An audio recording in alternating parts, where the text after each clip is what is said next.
Swastiastu. Halo pemirsa, selamat pagi. Bersama saya Putri Cahaya, kami hadir dengan sejumlah informasi menarik di antaranya. 7 bulan terpisah, seorang ibu muda di Denpasar kembali bertemu dengan putranya.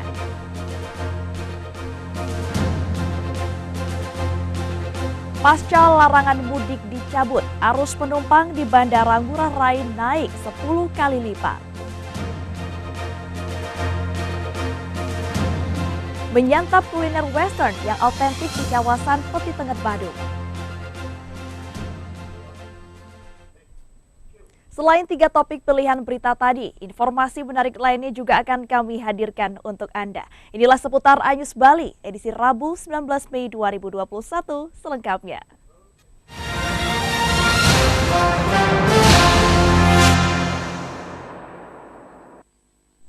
Kita mulai informasi pagi hari ini dari Denpasar.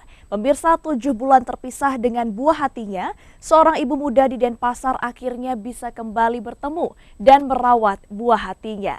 Meski sang anak telah kembali ke pelukan ibu kandungnya, kuasa hukum yang bersangkutan memastikan proses hukum kasus ini akan tetap berlanjut.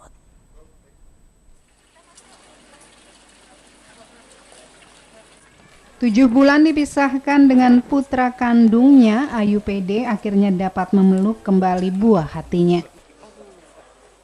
Perempuan berusia 26 tahun ini bisa kembali merawat anaknya setelah pihak kepolisian dari Polresta Denpasar bersama kuasa hukumnya Siti Sapura mendatangi rumah mertuanya di kawasan Denpasar. Meski bahagia, Ayu PD mengaku prihatin melihat kondisi anaknya yang menurutnya tidak terawat. Senang sih Pak, tapi melihat keadaan anak saya kayak gitu, saya sedih sekali Pak. Bapak bisa lihat kan anak saya kurus sekali. Ya Pak, hampir 7 bulan saya kehilangan anak saya Pak. Harapannya ke depan apa nih Pak? Saya bisa merawat dia, tapi tadi saya dikasih perjanjian 2 hari di sana, 2 hari di sini, baru saya ketemu. Ditegaskan pihak kuasa hukumnya, meski sang anak telah kembali ke pelukan ibu kandungnya, proses hukum kasus pidana ini akan tetap berlanjut. Ayah sang bocah dan mertuanya bahkan terancam bisa menjadi tersangka karena telah memisahkan balita ini dengan ibunya. Jadi walaupun anak udah balik ke dalam pangkuan ibu kandungnya, peristiwa pidana tidak boleh terputus begitu aja. Jadi mereka harus mendapatkan konsekuensi hukumnya atas apa yang terjadi selama ini, atas anak ini jadikan penyanderaan terhadap mereka, dan itu harus tidak dilanjutin. Di Polresta ada kasus penganiayaan 1, yaitu klien saya menjadi korbannya. Di Polda ada pasal 330 KUHP, yaitu perebutan anak, dan pasal 355 KUHP itu sudah naik juga tingkatnya menjadi sudah didadakan gelar, ada unsur pidana. Di sana adalah kakek dan bapak kandungnya terancam menjadi tersangka. Sebelumnya seorang ibu muda berinisial Ayu PD melaporkan kasusnya ke polisi karena tak dapat bertemu dengan putra sematawayangnya setelah dilarang oleh mertuanya sejak November 2020 lalu. Selama berumah tangga, perempuan ini juga mengaku kerap mendapat tindak kekerasan dari suaminya yang hanya menikahinya secara adat. Dari Denpasar, Indira Ari, iNews melaporkan.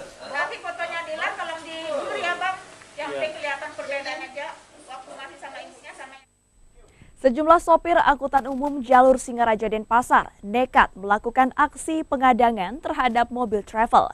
Aksi ini dilakukan lantaran mereka merasa geram dan dirugikan karena beberapa mobil travel pariwisata nekat mengangkut penumpang tanpa izin.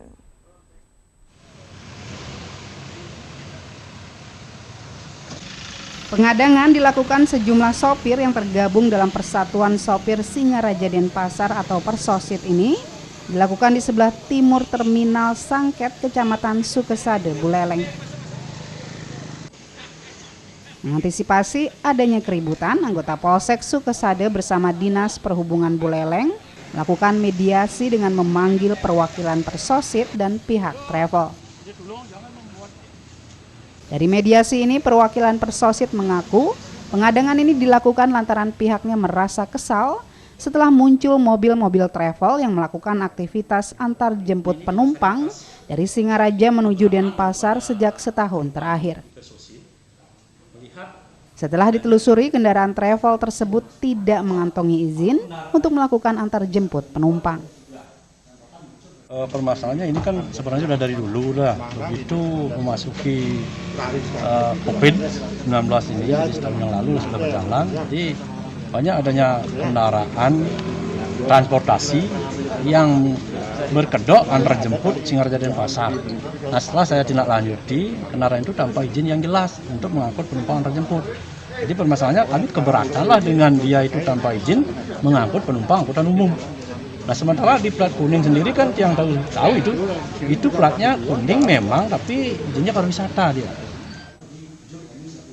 Sementara itu dari pihak kendaraan travel mengaku pihaknya sejauh ini baru memiliki izin angkutan wisata. Sementara izin antar jemput penumpang dalam provinsi masih dalam proses pengurusan di Balai Pengelola Transportasi Darat. Sementara ini untuk meredakan suasana, kami dari pihak travel mungkin akan stop beroperasi dulu supaya teman-teman perusahaan ini bisa lihat apakah yang lain itu travel kita atau enggak. Karena kita nggak punya travel lain selain mobil yang ada stikernya Travel Agung dan seragam ini. Jadi beberapa hari ini kita akan stop untuk beroperasi untuk menghindari konflik dan kita akan terus berkomunikasi dengan pihak. Adanya persoalan ini, pengurus travel pun sepakat untuk menghentikan operasional sementara hingga izin antar jemput penumpang dalam provinsi ini terbit. Dari Buleleng, Pandewismaya, iNews melaporkan. Kita beralih ke informasi lainnya. Pemirsa, 6 orang, termasuk 4 anak-anak diamankan polisi dalam razia petasan dan balon udara di Ponorogo, Jawa Timur. Orang tua para pelaku dipanggil ke kantor polisi. Dalam razia petasan dan balon udara di Desa Bulu, Kecamatan Jambon, polisi mengamankan 6 orang ke Mapolsek Balong, Ponorogo. 4 pelaku adalah pelajar SD dan SMP. Sebagai barang bukti, polisi menyita balon udara berukuran 12 meter dan ratusan petasan beragam ukuran. Dari pengakuan pelaku, balon udara dan petasan adalah hasil rakitan mereka yang dibiayai dari uang patungan ratusan ribu rupiah. Karena masih berusia di bawah umur, polisi juga memanggil orang tua para pelaku. Sejak awal Lebaran, polisi telah menyita lebih dari 50 balon udara dan ribuan petasan di wilayah Ponorogo.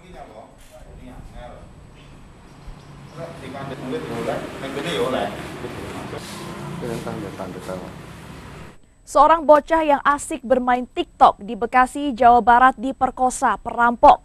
Diduga pelaku lebih dari 1 orang.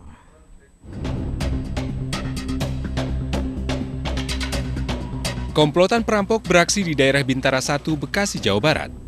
Tak hanya merampok, pelaku juga sempat memperkosa penghuni rumah yang baru berusia 15 tahun. Saat kejadian, korban hanya bersama dengan ibu dan 2 adiknya, sementara ayah tiri korban sedang bekerja. Korban berinisial AS yang sedang asik bermain TikTok usai subuh di ruang tengah tiba-tiba dibekap pelaku yang menyelinap masuk ke dalam rumah. Setelah mengambil 2 buah telepon genggam dan uang tunai, pelaku kabur melalui pintu belakang.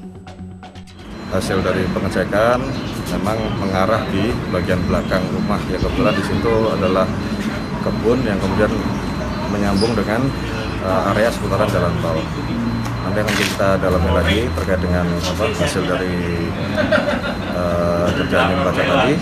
Mungkin ada bukti-bukti lanjutan yang bisa kita gunakan sebagai bahan yang untuk mengungkap fakta dari tindak pidana tersebut. Polisi mengerahkan anjing pelacak untuk mencari jejak pelaku. Pencarian dilakukan mulai dari dalam rumah, lalu ke belakang rumah hingga ke dalam tol Jor. Dari Bekasi, Jawa Barat, Rahmat Hidayat, iNews melaporkan.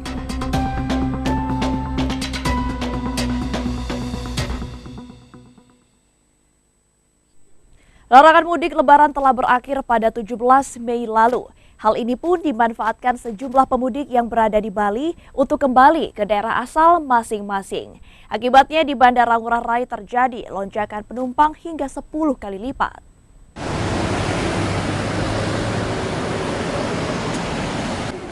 Pasca larangan mudik Lebaran berakhir pada 17 Mei lalu, arus penumpang di Bandara Ngurah Rai kembali padat. Sejumlah petugas disibukkan dengan pemeriksaan ketat berbagai dokumen, termasuk syarat kesehatan penumpang bebas COVID-19. Data penumpang per 18 Mei lalu mencapai lebih dari 5.000 orang kedatangan dan hampir 5.000 orang keberangkatan. Angka tersebut tentu jauh dari rata-rata harian saat pemerintah memberlakukan larangan mudik pada 6 sampai 17 Mei hanya sekitar 1.000 penumpang per hari. Nah, per 18 Mei tersebut sampai tanggal 24 Mei tersebut persyaratannya sudah relatif tidak ketat lagi karena tidak memerlukan surat izin dinas maupun surat izin keluar masuk lagi. Jadi cukup tiket, kemudian hasil atau surat keterangan rapid test antigen ataupun PCR atau Genos yang 1 kali 24 jam. Pasca larangan mudik dicabut, pengetatan syarat perjalanan masih berlangsung 18 sampai 24 Mei. Pelaku perjalanan wajib melampirkan surat keterangan bebas COVID-19 baik melalui PCR antigen atau Genos yang berlaku hanya 1 kali 24 jam saja. Lonjakan pergerakan penumpang di Bandara Ngurah Rai didominasi rute dari sejumlah daerah seperti Jakarta, Surabaya, dan Ujung Pandang. Dari Kota Badung, Bagus Ali, iNews melaporkan. Pemirsa, seorang wanita penumpang mobil mengamuk saat diminta putar balik di pos penyekatan menuju kawasan wisata Anyer, Banten, Minggu siang. Pelaku memaksa untuk melintas dan mengaku akan melayat nenek yang meninggal dunia. Namun akibat tidak bisa menunjukkan bukti, petugas akhirnya memutar balikan kendaraan pelaku. Wanita ini terus mengamuk hingga keluar dari mobil. Wanita ini semakin marah ketika ditegur karena tidak mengenakan masker. Wanita penumpang mobil sedan ini marah karena diminta berputar balik di pos penyekatan Ciwandan, Cilegon, Banten. Di pos penyekatan, seluruh kendaraan dilarang meneruskan perjalanan menuju kawasan Pantai Anyar. Wanita tersebut sempat berdalih akan menemui keluarganya yang meninggal dunia. Namun petugas tidak percaya karena tidak ada bukti, sehingga mobil yang ditumpangi diminta putar arah. Tidak hanya satu, seluruh kendaraan baik roda 4 maupun roda 2 yang menuju arah Anyer diminta putar balik. Sesuai instruksi Gubernur Banten Wahidin Halim, seluruh objek wisata di Banten akan ditutup sejak tanggal 16 Mei 2021. Seluruh jalur wisata ditutup dan dijaga ketat petugas. Jadi kita sudah melakukan penyekatan ataupun penghimbauan pada masyarakat yang masih nekat untuk ke tempat wisata.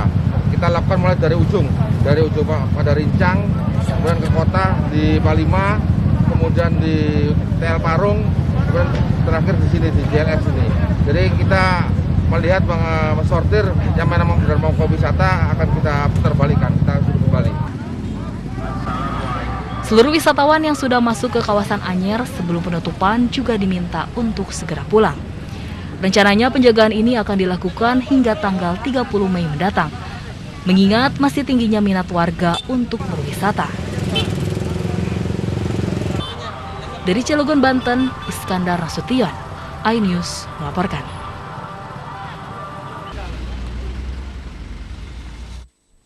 Informasi selanjutnya, pemirsa, pemerintah menghentikan sementara distribusi dan penggunaan vaksin AstraZeneca.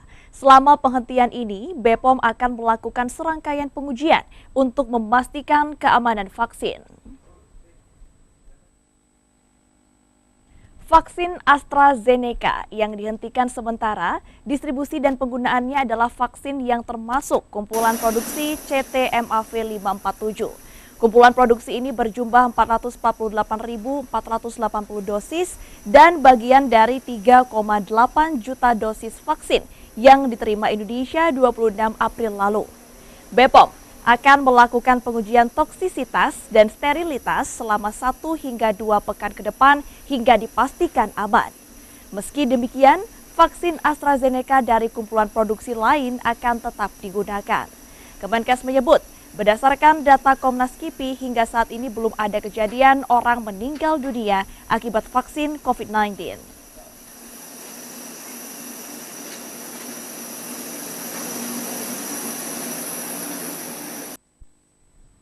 Lagu Euro 2020 resmi dirilis. Jangan kemana-mana, tetap di seputar Anyus Bali.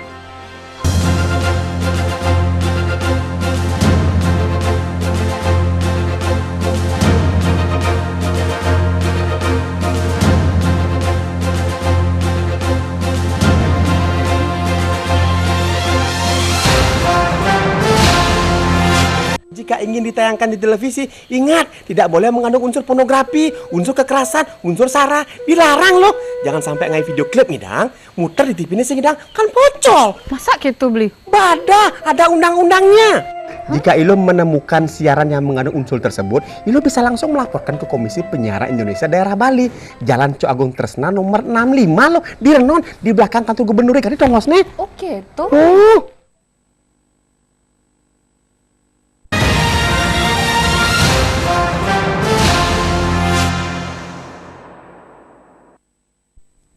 Terima kasih Anda masih bersama kami dan selamat pagi untuk Anda yang baru saja bergabung dengan seputar Anyus Bali. Pemirsa, siapa sangka alas koran atau karton yang biasa digunakan saat sholat Id masih bisa diolah menjadi sesuatu yang bernilai. Seorang pria di Jember, Jawa Timur mampu mengolah kertas bekas menjadi mainan bernilai ekonomi tinggi. Mainan buatannya kini ramai dipesan pelanggan.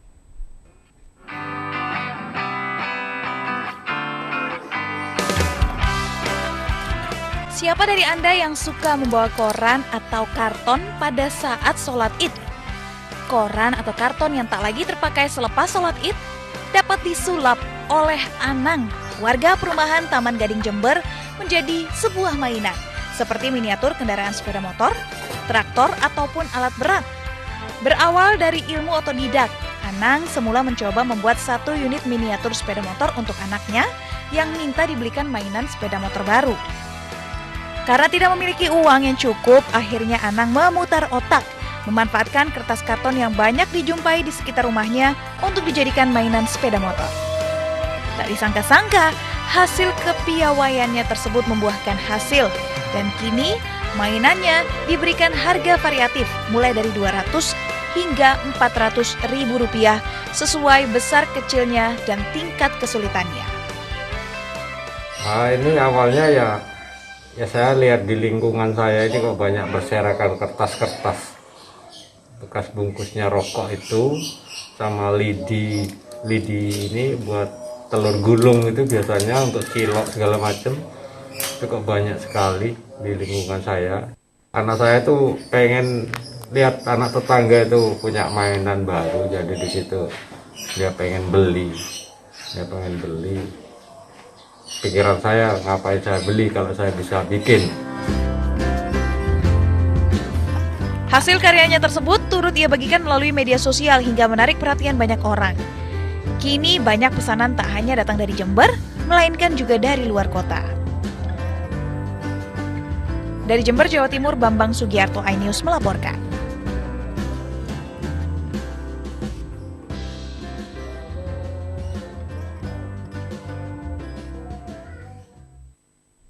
Turut terdampak pandemi, warga di wilayah ujung Karangasem kini beralih menanam porang yang memiliki nilai ekonomis tinggi. Dengan hasil yang menjanjikan, warga bahkan berani menggelontorkan modal hingga puluhan juta rupiah untuk mendapatkan bibit porang dengan kualitas tinggi.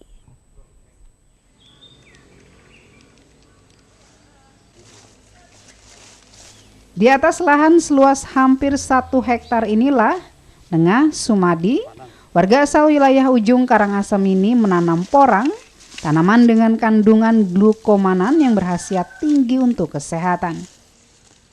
Tak hanya Nengah Sumadi, belasan warga lainnya di wilayah ini juga telah menggeluti profesi sebagai petani porang sejak setahun terakhir.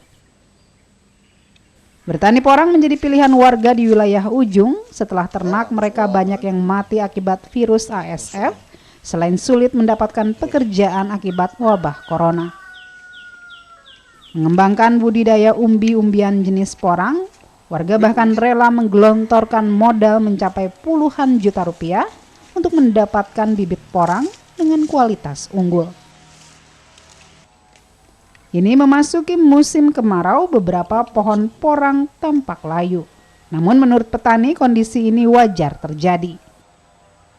Nantinya saat musim hujan, tanaman porang akan kembali tumbuh dengan sendirinya hingga siap dipanen di usia 3 tahun. Saat panen berat satu umbi porang bisa mencapai 5 hingga 10 kg dengan harga Rp7.500 per kilonya. Tak hanya umbinya, biji porang juga memiliki nilai ekonomis tinggi dengan per kilonya bisa mencapai Rp150 hingga Rp300.000. Tak heran jika dalam satu kali panen petani porang bisa untung hingga ratusan juta rupiah. Apalagi penjualannya tak sulit karena banyak distributor yang siap menerima hasil panen untuk kebutuhan ekspor. Saya beralih ke porang karena situasi pekerjaan kayak sekarang tidak ada apa-apa, terpaksa ke petani. Semoga porang ini bisa membuat petani menjadi lebih maju dan lebih sukses. Meski cukup menjanjikan seperti tanaman lain, budidaya porang juga kerap menemui hambatan. Salah satunya pohon bisa tiba-tiba mati akibat serangan jamur. Terkait kondisi ini, petani di wilayah Ujung telah melaporkannya ke dinas terkait untuk dilakukan penelitian guna mencari penyebab tanaman porang diserang jamur hingga obat untuk membasmi jamur tersebut. Dari Karangasem, Yunda Arista, iNews melaporkan. Sementara itu pemirsa, lagu resmi Piala Eropa 2020 juga resmi dirilis. Lagu berjudul We Are The People digarap oleh DJ sekaligus produser musik asal Belanda Martin Garrix yang berkolaborasi dengan dua personil band asal Irlandia, U2, Bono, dan The Edge.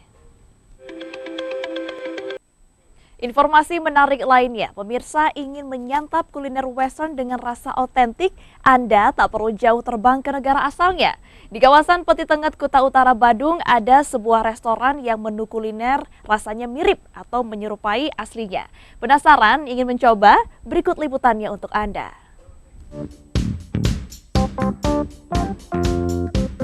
Burger daging sapi yang menggugah selera, spaghetti bolognese, steak and vegetables, atau seafood pizza.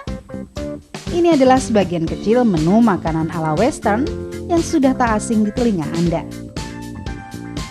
Menu makanan ini bisa disantap bersama keluarga atau teman saat banyak sajian makanan yang mengandung santan khas Lebaran.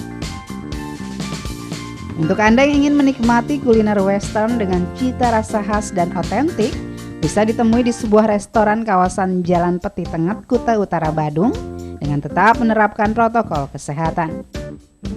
Di restoran ini sejumlah pelanggan datang dari warga lokal yang ingin menikmati kuliner western dengan rasa sama dari negara asalnya.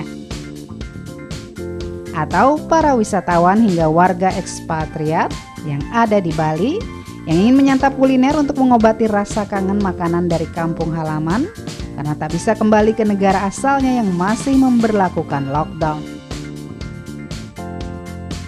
Tentu ada sebagian dari Anda yang sering menyantap bahkan memasak sendiri kuliner western yang cara membuatnya pun tak sulit dan membutuhkan waktu hanya beberapa menit saja. Ini cocok untuk Anda yang ingin menyajikan makanan dengan cepat dan simpel. Seperti sajian kuliner burger yang memiliki irisan daging melimpah dan tebal, atau steak yang tebal dengan cita rasa juicy lengkap dengan sayuran yang menggugah selera Anda untuk menyantapnya. Dia rasanya enak banget deh, pokoknya autentik. Udah gitu banyak promo-promonya, tempatnya juga cozy, nice, semuanya enak di sini. Bener ya, memang itu kalau orang asing sini kan, kalau udah kangen khas negaranya kita kan, rasanya itu ya ke sini. Makanya kalau orang asing sering ke sini. Apalagi kalau orang lokal juga, kalau sering libur mungkin ke Eropa, Australia, yang mereka suka di sana, coba di sana itu datang ke sini, oh ternyata ada di Bali juga. Di tengah persaingan yang ketat, apalagi dalam suasana pandemi, banyak tempat usaha melakukan berbagai cara untuk tetap eksis. Di antaranya dengan tetap mengusung konsep unik klasik, memberikan suasana nyaman bagi pengunjung, serta cita rasa khas yang disukai konsumen. Kita punya beberapa signatur karena makanan kita itu Western comfort. Jadi makanan Western yang mudah untuk dinikmati dan saya rasa semua orang juga bisa menikmati itu berkali-kali gitu loh. Untuk menarik pelanggan, setiap hari restoran ini memberikan promo atau harga khusus. Seperti di hari Senin, harga stik yang hari normal mencapai Rp300.000 hanya dijual Rp149.000 saja. Atau juga di hari Rabu, harga chicken wing dengan pilihan 4 rasa berbeda yang di harga normal Rp65.000, konsumen hanya perlu membayar Rp1.000 tanpa syarat apapun. Jadi bagaimana? Anda tertarik untuk mencoba? Dari Kuta Utara Badung, Tim Liputan iNews melaporkan.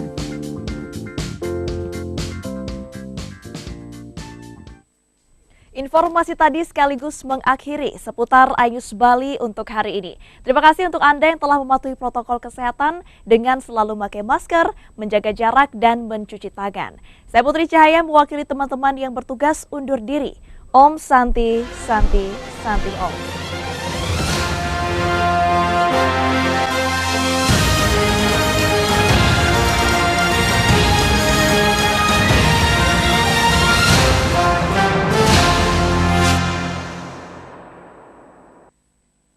Aduh, anak-anak jam segini masih nonton. Ayo, udah malam tidur. Nah, jangan ganggu dadongnya. Bu, begitulah anak-anak jika terlalu sering menonton film kekerasan karena anak-anak suka meniru. Awas anak. Jangan kamu, jangan terlalu keras sama anak. Kita justru harus bisa mengarahkan anak, terutama pada saat dia menonton TV. Iya, kita harus bijak, pilih dan pilih program acara yang sesuai untuk mereka. Betul. Di televisi sudah ada penggolongan program siaran berdasarkan usia pemirsa. Oh begitu. Iya, agar generasi kita memiliki karakter yang lebih baik.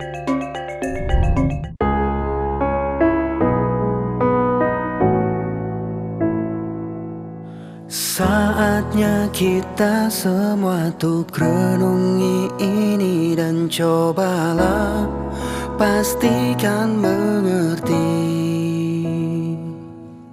Lihat kembali ke dalam diri sendiri kesalahan yang kita lakukan. Kita manusia mungkin hanya bisa menyesal karena semua telah terjadi.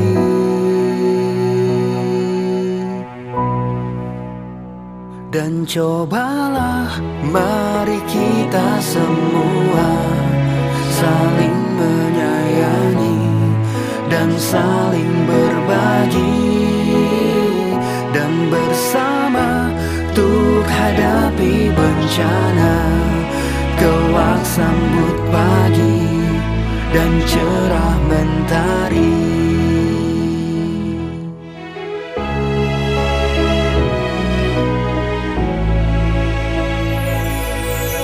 Yakinlah semua ini bisa dilewati dengan cinta dan hati nurani.